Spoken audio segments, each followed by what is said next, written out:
জুলাই সনদকে অবৈধ বলল হাইকোর্ট। তাহলে কি এই সরকারও অবৈধ? যদি বাংলাদেশের জুলাই সনদ বাস্তবায়নের কোনো আদেশই না থাকে, রাষ্ট্র পরিচালনার জন্য কোনো সংস্কার প্রস্তাব না থাকে, আর জনগণের মতামতের ভিত্তিতে হওয়া গণভোট যদি আইনিভাবে অবৈধ হয়ে যায়, তাহলে আর কি বাকি থাকে? শেষ পর্যন্ত এই দেশে কোনো নির্বাচন থাকে? এই সরকার কি আর ক্ষমতায় থাকে? নেতাদের গদি কি আর সুরক্ষিত থাকে? উত্তর হলো না।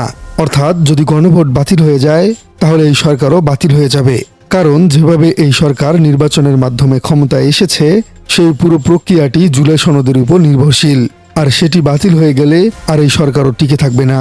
শেখ হাসিনা সরকারের পতনের পর এই দেশে যে নতুন নির্বাচন হয়েছে, তা তো মূলত এই সংস্কার প্রস্তাবের উপরেই ভিত্তি করে দাঁড়িয়ে আছে। দর্শক, আজ আমরা দেশের রাজনীতির এমন এক গভীর ও চাঞ্চল্যকর আইনি ও সাংবিধানিক সংকট নিয়ে আলোচনা করতে যাচ্ছি, যা বর্তমান সরকারের অস্তিত্বের মূল ভিত্তি ধরে সরাসরি নাড়া দিয়েছে। দেশের প্রখ্যাত আইনজীবী অ্যাডভোকেট শিশির মনির বর্তমান পরিস্থিতি নিয়ে এমন কিছু তীক্ষ্ণ এবং ভয়ঙ্কর আইনি ব্যাখ্যা তুলে ধরেছেন, যা দেশের পুরো রাজনৈতিক অঙ্গনে রীতিমতো ভূমিকম্পের সৃষ্টি করেছে। তিনি অত্যন্ত স্পষ্টভাবে আঙ্গুল তুলে দেখিয়েছেন রাজনৈতিকদের চরম ব্যর্থতার দিকে। তিনি বলেছেন, একজন রাজনৈতিক নেতার জীবনের সবচেয়ে বড় ব্যর্থতা হলো তিনি রাজনৈতিক বিষয়কে রাজনৈতিকভাবে সমাধান না করতে পেরে আদালতের দিকে ঠেলে দেওয়া। এটাই ইতিহাসের সবচেয়ে বড় শিক্ষা। দর্শক, মূল আলোচনায় যাবার আগে আমাদের একটি বিষয় খুব ভালোভাবে বুঝতে হবে। এই জুলাই সনদ বা জুলাই চার্টার বিষয়টা আসলে কি? আমরা সবাই জানি, দেশে এক অভূতপূর্ব গণ অভ্যুত্থানের মাধ্যমে শেখ হাসিনা সরকারের পতন ঘটেছিল। সেই পতনের পর রাষ্ট্র কিভাবে চলবে, দেশের সংবিধান কিভাবে সংস্কার করা হবে, বর্তমান ব্যবস্থা কিভাবে ঢেলে সাজানো হবে, এই সমস্ত গুরুত্বপূর্ণ বিষয় নিয়ে একটি রূপরেখা বা লিখিত প্রস্তাবনা তৈরি করা হয়েছিল। এটি রাজনৈতিক মহলে জুলাই সনদ নামে পরিচিত। এই সনদ কোনো সাধারণ কাগজ ছিল না, এটি ছিল ছাত্র জনতার রক্তের বিনিময়ে পাওয়া একটি নতুন চুক্তিনামা। এই সনদের উপর ভিত্তি করেই দেশের প্রয়োজনীয় সংস্কারের প্রস্তাব আনা হয়েছিল এবং এই সংস্কারের উপর নির্ভর করেই একটি নতুন নির্বাচন অনুষ্ঠিত হয়েছিল, যে নির্বাচনের মাধ্যমে বর্তমান সরকার বর্তমানে ক্ষমতায় রয়েছে। সোজা কথায় বলতে গেলে এই জুলাই সনদ হলো বর্তমান সরকারের ক্ষমতায় বসার মূল ভিত্তি বা সিঁড়ি। এখন হাইকোর্ট যদি এই সনদকে অবৈধ বলে ঘোষণা করে, তবে এই ভিত্তির উপর দাঁড়িয়ে থাকা পুরো সরকার প্রশ্নের মুখে পড়ে যাবে। দেশের প্রখ্যাত আইনজীবী শিশির মনির ঠিক এই জায়গাটিতেই সবচেয়ে বড় এবং ভয়ঙ্কর প্রশ্নটি তুলেছেন। তিনি আইনি দৃষ্টিকোণ থেকে পুরো পরিস্থিতিকে বিশ্লেষণ করে বলেছেন, যদি হাইকোর্ট জুলাই সনদ এবং এর বাস্তবায়নের আদেশকে অবৈধ বলে রায় দেয়, তবে তো এই সরকারের ক্ষমতায় থাকার কোনো আইনি বৈধতাই আর অবশিষ্ট থাকে না। তার কথাটি খুব সহজ এবং যুক্তিসঙ্গত। একটি গাছের যদি শিকড়কেই কেটে ফেলা হয়, তবে কি সেই গাছটি আর দাঁড়াতে পারবে? পারবে না।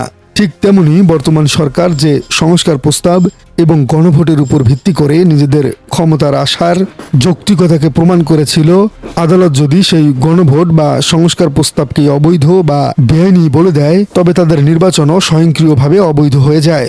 শিশির মনির অত্যন্ত কঠোর ভাষায় প্রশ্ন করেছেন, তাহলে কি নির্বাচন থাকে, সরকার থাকে, নিজের গদি থাকে? এই প্রশ্নগুলো কেবল একজন আইনজীবীর প্রশ্ন নয়, এটি আজ দেশের কোটি কোটি মানুষের মনের প্রশ্ন। সরকার যদি এই সংস্কার প্রস্তাবগুলো বাস্তবায়নে ব্যর্থ হয় বা আদালতের দোহাই দিয়ে তাদের এড়িয়ে যায়, তবে দেশের ক্ষমতার গদি এক মুহূর্তের জন্য আর সুরক্ষিত থাকবে না। অ্যাডভোকেট শিশির মনির তার বক্তব্যে একটি অত্যন্ত গভীর এবং চিন্তনীয় বিষয় তুলে ধরেছেন। তিনি বলেছেন, একজন রাজনৈতিক নেতার জীবনের সবচেয়ে বড় ব্যর্থতা হলো রাজনৈতিক বিষয়কে রাজনৈতিকভাবে সমাধান করতে না পারা। এই কথাটির অর্থ কি? একটি গণতান্ত্রিক দেশে রাজনীতিবিদদের কাজ হলো আলাপ আলোচনা, বিতর্ক, সংসদীয় প্রক্রিয়া এবং জনগণের মতামতের ভিত্তিতে যে কোনো রাজনৈতিক সংকটের সমাধান করা। একেই বলা হয় রাজনৈতিক সমাধান বা পলিটিক্যাল সলিউশন। কিন্তু বাংলাদেশের রাজনৈতিকদের একটি মজ্জাগত এবং বাজে অভ্যাস হলো, যখন তারা জনগণের সামনে কোনো রাজনৈতিক সংকটের সমাধান করতে ব্যর্থ হয়, তখন তারা নিজেদের স্বার্থ রক্ষা করতে চান, কিন্তু জনগণের রোষানলে পড়ার ভয়ে তারা সরাসরি সেটি করতে পারেন না। তখন তারা বিচার ব্যবস্থাকে ঢাল হিসেবে ব্যবহার করেন। তারা বিষয়টিকে সুকৌশলে আদালতের দিকে ঠেলে দেন এবং পরে আদালতের রায়ের দোহাই দিয়ে নিজেদের রাজনৈতিক ফায়দা লোটেন। বর্তমান পরিস্থিতির ক্ষেত্রেও ঠিক এই ঘটনাটাই ঘটতে যাচ্ছে বলে বিশ্লেষকরা মনে করছেন।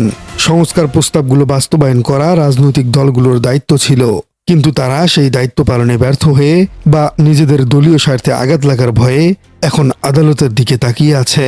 এটি একটি জাতির জন্য একটি স্বাধীন রাষ্ট্রের জন্য চরম লজ্জাজনক এবং রাজনৈতিক ব্যর্থতা। শিশির মুনির তার বক্তব্যে এই বিষয়টিকে ইতিহাসের সবচেয়ে বড় শিক্ষা হিসেবে উল্লেখ করেছেন।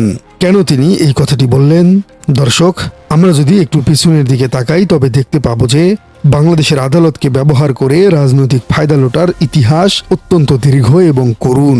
হয়তো সবারই মনে আছে, একসময় এদেশে তত্ত্বাবধায়ক সরকার ব্যবস্থা ছিল, যার অধীনে অত্যন্ত সুষ্ঠু নিরপেক্ষ নির্বাচন অনুষ্ঠিত হতো। কিন্তু রাজনৈতিক নেতারা এই ব্যবস্থাকে রাজনৈতিকভাবে সমাধান না করে আদালতের দিকে ঠেলে দিয়েছেন। পরবর্তীতে আদালতের একটি রায়ের উপর ভিত্তি করেই এই তত্ত্বাবধায়ক সরকার ব্যবস্থা বাতিল করা হয়েছিল, যার খেসারত দেশের মানুষকে বছরের পর বছর ধরে দিতে হয়েছে। অর্থাৎ এর কারণেই দেশে আর কোনো সুষ্ঠু নির্বাচন অনুষ্ঠিত হয়নি, আর তৈরি হয়েছে দেশে চরম ফেসিবাদের। আজ আবারও ঠিক একই ইতিহাসের পুনরাবৃত্তি ঘটতে যাচ্ছে। জুলাই সনদের মতো একটি গুরুত্বপূর্ণ রাজনৈতিক এবং গণ আকাঙ্ক্ষার বিষয়কে আদালতের কাঠগড়ায় দাঁড় করানো হয়েছে। ইতিহাস আমাদের শিক্ষা দেয় যে যখনই রাজনীতির মাঠে আদালতের রায় দিয়ে রাজনৈতিক ফায়দা লোটার চেষ্টা করা হয়, তখনই দেশের গণতন্ত্র চরমভাবে ক্ষতিগ্রস্ত হয়। শিশির মুনির মূলত দেশের অতীত ইতিহাসের এই ভয়ঙ্কর ট্র্যাজেডির দিকেই আমাদের দৃষ্টি নিয়ে যেতে চেয়েছেন। এখানে আরেকটি অত্যন্ত গুরুত্বপূর্ণ টার্ম বা শব্দচয়ন চলে আসে, সেটি হলো গণভোট। গণভোট মানে হলো রাষ্ট্রের অত্যন্ত গুরুত্বপূর্ণ কোনো সিদ্ধান্তে সরাসরি দেশের সাধারণ জনগণের ভোট বা মতামত নেওয়া। যখন কোনো রাজনৈতিক চুক্তিতে দেশের সংখ্যাগরিষ্ঠ মানুষের সম্মতি থাকে, তখন সেটি একটি প্রবল আইনি এবং নৈতিক ভিত্তি পায়। শেখ হাসিনার পতনের পর যে জুলাই সনদ তৈরি হয়েছিল, তার পেছনে দেশের কোটি কোটি মানুষের ছাত্র জনতার সমর্থন ছিল। এটিকে এক অর্থে জনগণের ম্যান্ডেট বা অলিখিত গণভোট হিসেবেই ধরা হয়। এখন প্রশ্ন হলো, একটি দেশের সর্বোচ্চ আদালত কি দেশের সংখ্যাগরিষ্ঠ মানুষের এই গণ আকাঙ্ক্ষার ঊর্ধ্বে? যদি সাধারণ মানুষ সংস্কার চায়, তবে কোনো আইনি মারপ্যাচ বা আদালতের রায় দিয়ে কি এই সংস্কারকে আটকানো সম্ভব?